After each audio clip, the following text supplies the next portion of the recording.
thing I've waited for so that I can keep it all as a group together are my lights. You would say, Mr. State Examiner, could you please assist me with my light check? He'll get out of the truck and instruct you which lights to put on and let you know if they're working. He'll tell you left or right blinker.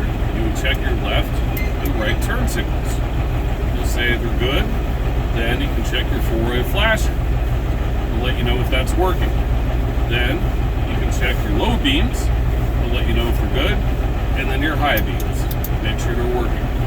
And that's everything for the in-cab inspection.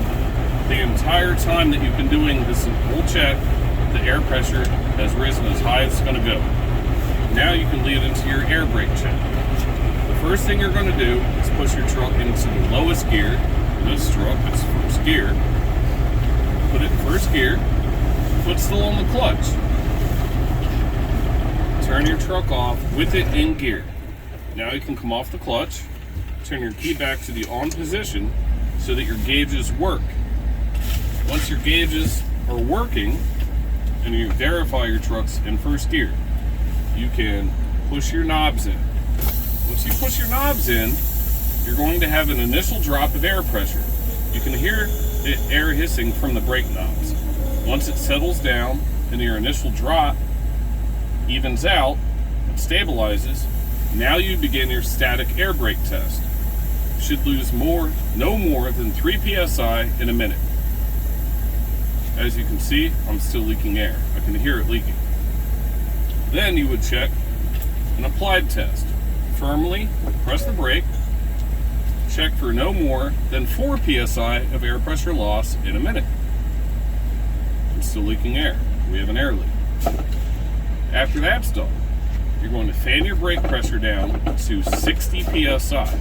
At 60 psi, your low air light and buzzer will come on, indicating low air pressure at 60 psi.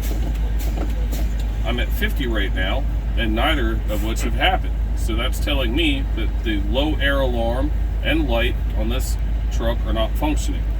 So whatever sensor it is that's trying to measure this air pressure for the low air alarm is not working. Now, I'll continue to fan my brakes down, and between 40 and 20 psi, I'll have spring brake activation, meaning my brake chambers have lost so much air pressure that the springs can now operate and settle my brakes, and my knobs will pop back out.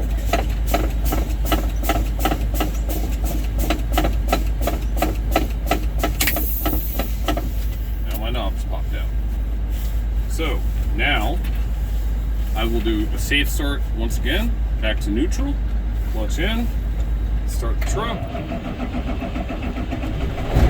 Once the truck's running, verify it's in neutral, slow off the clutch to make sure it's really in neutral. On the way back up on your air pressure at 60, the alarm and light should turn back off at 60, indicating low air pressure. You can rev it between 10 and 15 RPMs to assist in the build. This tachometer's not even working.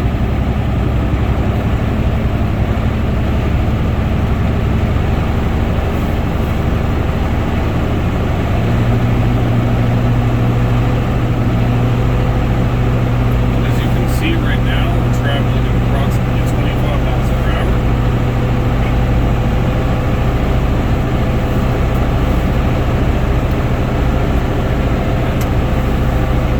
You have two gauges. One is primary, one is secondary. The one that's going to be the one you're looking for, if they don't rise at the same time, the slower one. The one that's rising slower, that's when the air pressure alarm will turn off. Now, we're going to look for 85 psi on the slow one. Everyone's moving slower. At 85 psi, it should be at this line. This is my slower gauge.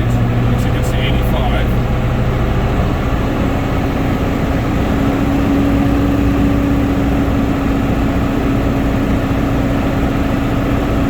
got one here. I'll set a timer for 45 seconds. It should take no longer than 45 seconds for my air pressure to rise from 85 to 100. That verifies that your air compressor is producing enough air to operate the vehicle safely.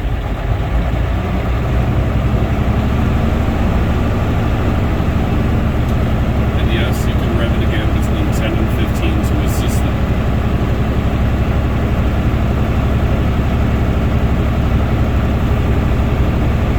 It took approximately 30 seconds, so that would have passed. Now, the last test, one more air governor check. Let it go back up to 120 to 140. Air governor should kick on. You'll hear it. It will stop building air pressure. If it continues to rise past 140, turn the truck off. Because if it goes all the way up to 150, 160, dangerous things can happen. Your air tanks can explode.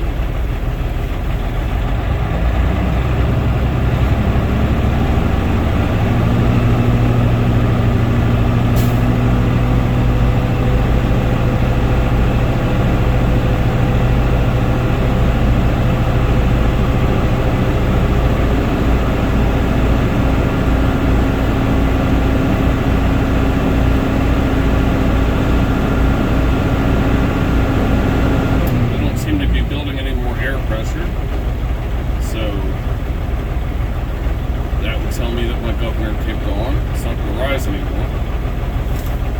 So now you would do a tug test, which means put your truck in first gear, push your yellow knob in for the tractor brake. Then what you would do is leave your red knob out, slowly come off the clutch, and pull against the kingpin. And if your trailer does not fall off or slide out, the tractor's not going to slide out from under the trailer, it verifies that your trailer brake is working and also that your kingpin is locked in place. Then, to check your tractor brakes, you would do the opposite. Push your red knob in for the trailer brakes, leave your yellow knob out for the tractor brakes. Then you're going to pull against your own truck brakes to verify that your truck brakes are strong enough to hold your truck back. And once you do that, you would push both knobs in and you would roll forward at approximately 5 miles per hour and then use your foot brake to verify that your service brake is strong enough to stop your vehicle.